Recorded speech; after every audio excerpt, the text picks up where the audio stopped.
নমস্কার বন্ধুরা, আমি চলে এসেছি নতুন আরেকটা ভিডিও নিয়ে। আশা করি আপনাদের ভালো লাগবে। আশা করি আপনারা সবাই ভালো আছেন, আমিও ভালো আছি। ভালো লাগার সাথে সাথে আজকে নতুন ভিডিও শুরু করছি এবং সাথে ছোট একটুখানি গল্প রাখছি। ছোটদের নিবেদিতা থেকে স্বামীজির সহিত হিমালয়ে। স্বামীজির সঙ্গে হিমালয় ভ্রমণ নিবেদিতার কাছে কেবল আনন্দদায়ক নয়, শিক্ষা প্রদত্ত। কোনো দেশের প্রকৃত পরিচয় পুস্তকের মাধ্যমে পাওয়া সম্ভব নয়। স্বামী বিবেকানন্দ সমগ্র ভারত পর্যটন করে এবং জনসাধারণের সংস্পর্শে এসে প্রকৃত ভারতকে চিনেছিলেন। উত্তর থেকে দক্ষিণ, পূর্ব থেকে পশ্চিম সমগ্র ভারতের অখণ্ড রূপটি তার কাছে ধরা পড়েছিল। নিবেদিতা স্বামীজির কাছ থেকে সেই অখণ্ড ভারতকেই ভালোবাসতে শিখেছিলেন, কিন্তু তার পূর্বে তার এক কঠোর পরীক্ষায় উত্তীর্ণ হওয়া আবশ্যক ছিল। 13ই মে ভোর 5টায় সকলে কাঠগোদাম পৌঁছান।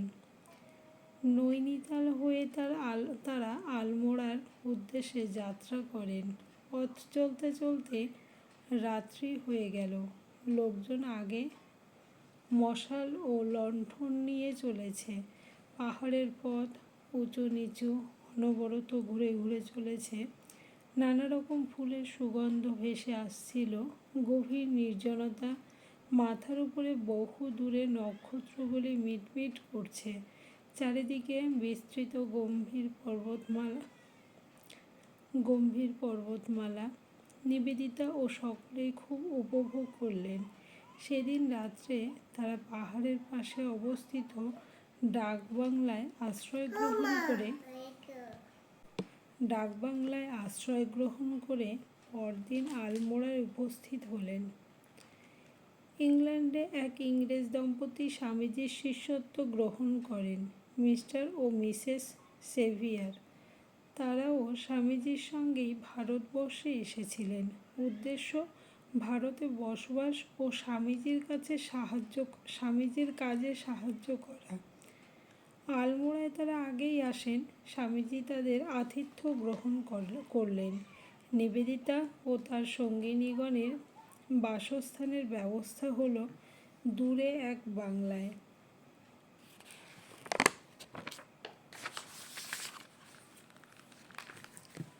আলমোড়ায় নিবেদিতার শিক্ষা নতুন করে আরম্ভ হলো।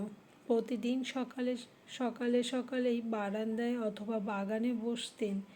স্বামীজি নানা বিষয়ে অক্লান্তভাবে বর্ণনা করে যেতেন।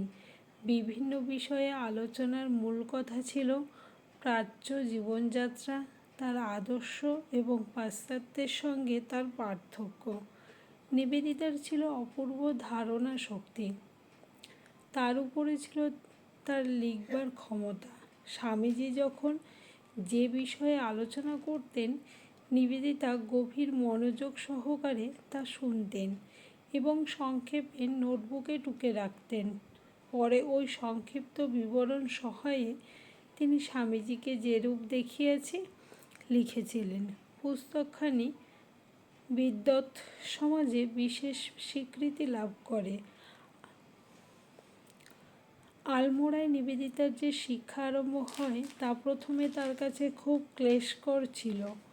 জীবনের এই অধ্যায়টি একদিকে ছিল কঠোর ও দুঃখপূর্ণ, আবার বিশেষ আনন্দের। নিবেদিতা পরবর্তী জীবনে কঠোরতা ও দুঃখ মনে রাখেননি। নিবেদিতাকে দিয়ে স্বামীজি ভারতবর্ষে মেয়েদের জন্য যে কাজ আরম্ভ করতে চেয়েছিলেন, তার জন্য সর্বাগ্রে প্রয়োজন ছিল তার ভারতীয় ভাবাদর্শে প্রতিষ্ঠিত হওয়া। নিবেদিতা যদিও ভারতকে ভালোবাসতে আরম্ভ করেছিলেন, মনে প্রাণে কিন্তু তিনি ছিলেন ইংরেজ। প্রকৃতপক্ষে নিবেদিতা ছিলেন আইরিশ, কিন্তু এদেশে তখন গ্রেট ব্রিটেন ও আয়ারল্যান্ডের সকলকে ইংরেজ মনে করা হতো এবং তারাও সাধারণত ঐরূপ পরিচয় দিতেন। একজন হিন্দু মেয়ে তার ইষ্ট দেবতাকে যেমন প্রগাঢ় ভক্তি ও শ্রদ্ধা করে, ব্রিটিশ জাতীয় পতাকাকে নিবেদিতা ঠিক সেই চোখে দেখতেন। দ্বিতীয়ত, স্বামীজি বুঝতে পেরেছিলেন যে নিবেদিতার এদেশে কাজ করতে আসার মূলে ছিল স্বামীজির প্রতি শ্রদ্ধা ও নির্ভরতা। এই ব্যক্তিগণ বন্ধন ছিন্ন করতে স্বামীজি দৃঢ় নিশ্চয় ছিলেন। তিনি চাইতেন নিবেদিতা আদর্শের উদ্দেশ্যে নিজেকে উৎসর্গ করুন। সুতরাং এই দুটি বিষয়ে নিবেদিতাকে সচেতন করবার জন্য স্বামীজি বহু সময় তাকে তিরস্কার করতেন। পাশ্চাত্যবাসীর কেহ কেহ ভারতকে করুণার চোখে দেখে তার নানা রকম সংস্কার সাধনে উদ্যোগী হতেন। তাছাড়া তখনও পর্যন্ত নিবেদিতার ধারণা ছিল ইংরেজ এদেশে ভারতবাসীর উন্নতি সাধনই করছে। তাদের শাসন ও শোষণের দিকটা তখনও তার দৃষ্টিতে ধরা পড়েনি। বিদেশি দৃষ্টিভঙ্গি নিয়েই তিনি ভারতকে দেখতেন ও বিচার করতেন। স্বামীজি এর কোনোটাই সহ্য করতে পারতেন না। নিবেদিতা যদি ভারতে কাজ করতে চান, তাকে বিলাতী সংস্কার ত্যাগ করে ভারতকে স্বদেশরূপে গ্রহণ করতে হবে। দ্বিতীয়ত, তাকে আদর্শনিষ্ঠ ও স্বনির্ভর হতে হবে। দুটোই কঠিন, বিশেষ করে নিবেদিতার মতো চরিত্রের মেয়ের কাছে। স্বামীজিকে তিনি খুবই শ্রদ্ধা ভক্তি করতেন, কিন্তু তার চরিত্রও অসাধারণ। স্বামীজির সব কথা নির্বিচারে মেনে নেওয়া নিবেদিতার পক্ষে সম্ভব ছিল না। তার ব্যক্তিত্ব ছিল প্রচণ্ড, তার উপরে ছিল তেজ ও অভিমান।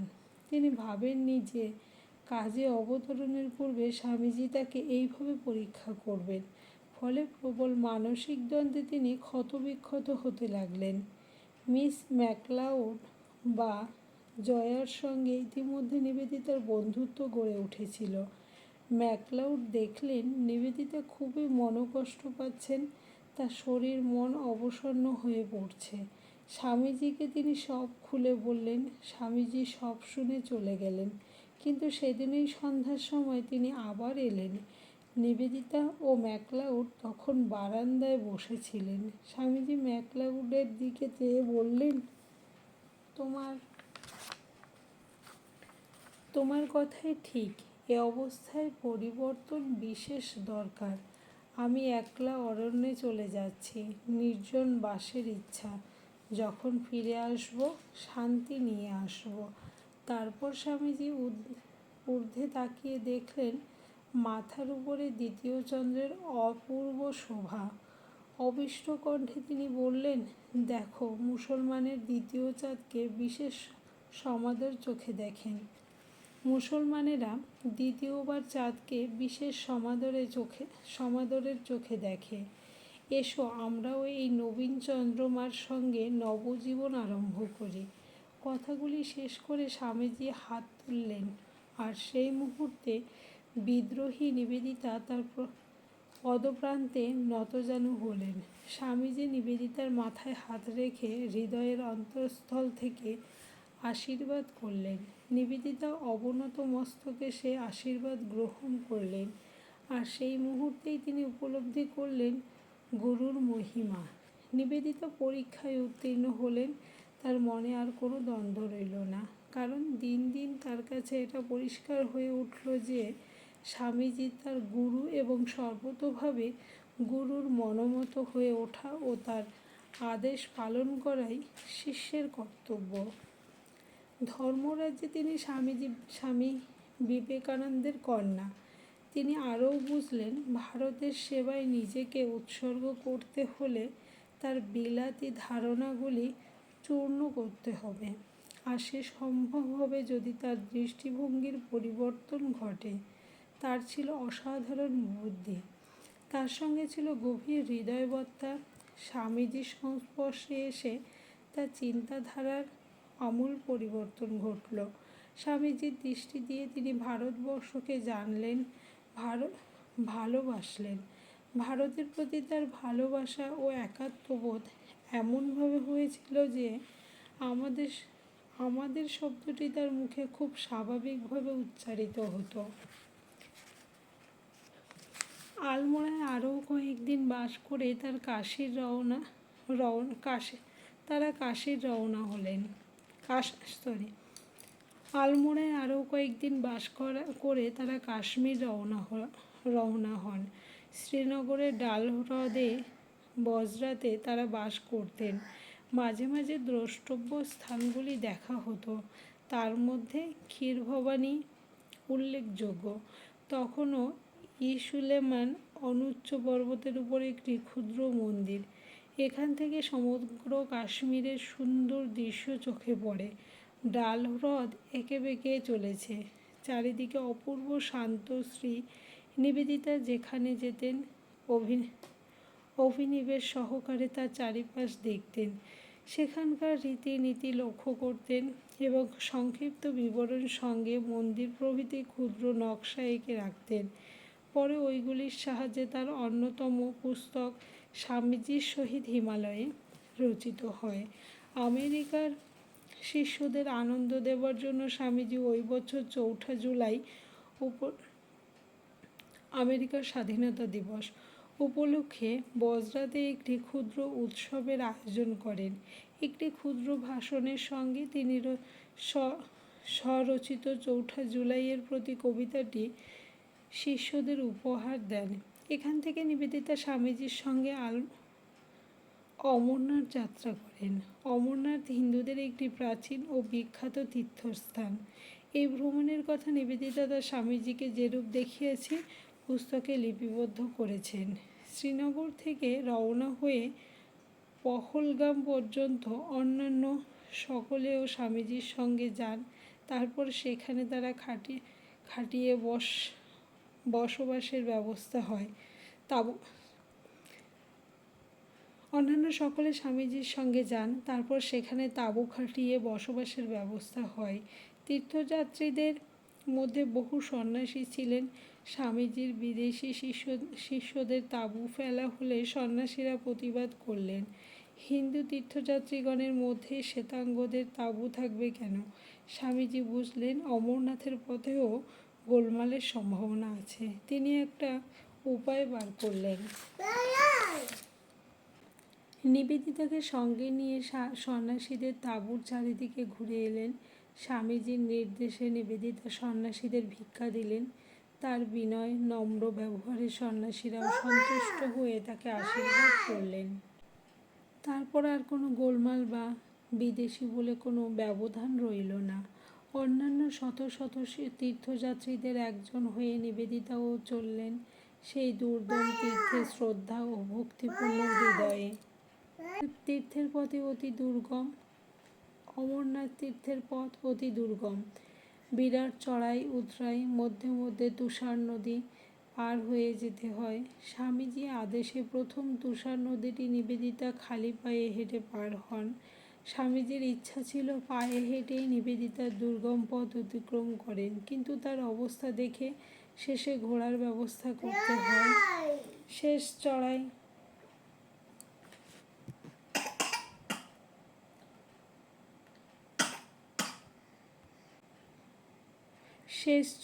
শেষ নাগ প্রায় 18,000 ফুট উঁচু। সেখান থেকে আর একটু নিচে নেমে তুষারাবৃত পথের উপর দিয়ে হেঁটে অবশেষে তীর্থযাত্রীরা অমরনাথ গুহায় এসে পৌঁছলেন।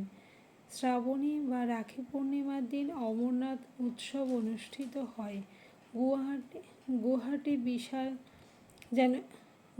বিশাল, যেন একটি সিংহাসনের উপরে তুষারময় শিবলিঙ্গ বিরাজিত। কোনো পাণ্ডা নেই, সকলেই মন্দিরে প্রবেশ করে নিজ নিজ ইচ্ছামতো পুজো দিতে পারে। স্বামীজি মন্দিরে প্রবেশ করে ভূমিষ্ঠ হয়ে প্রণাম করলেন। নিবেদিতা লিখেছেন, তার চোখের সামনে যেন স্বর্গের দ্বার উদ্ঘাটিত হয়ে গেল। ভগবান শঙ্করের পাদপদ্ম তিনি স্পর্শ করলেন। পরে স্বামীজি বলেছিলেন, ওই সময়ে তিনি অমরনাথের সাক্ষাৎকার এবং তার কাছে ইচ্ছামৃত্যু বর লাভ করেছিলেন। গুহায় বাইরে এসে একখানি পাথরের উপরে বসে তারা জলযোগ করলেন। স্বামীজি নিবেদিতাকে সস্নেহে বললেন, তুমি এখন বুঝতে পারছো না, কিন্তু তোমার তীর্থযাত্রা সম্পূর্ণ হয়েছে, এর ফল হবেই। কারণ থাকলেই কার্য আছে, পরে তুমি আরও ভালো করে বুঝতে পারবে। স্বামীজির কথা সত্য হয়েছিল। তীর্থযাত্রার মহিমা নিবেদিতা তখন না বুঝলেও পরে উপলব্ধি করেছিলেন যে স্বামীজির মধ্যে দিয়েই তার ঈশ্বরের সাক্ষাৎকার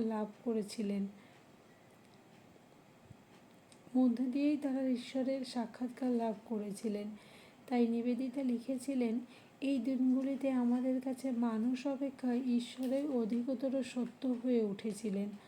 অমরনাথ থেকে পুনরায় শ্রীনগরে প্রত্যাবর্তন করে কিছুদিন তারা আচ্ছা বলে বনের প্রান্তে তাঁবু ফেলে বাস করেছিলেন। চারিদিকে বিশাল দেওদার বৃক্ষ। সন্ধ্যার সময় তারা তাঁবুর বাইরে দেওদার বৃক্ষের নিচে বসে ধ্যান করতেন। স্বামীজিও পূর্বের ন্যায় নানা প্রসঙ্গ করতেন।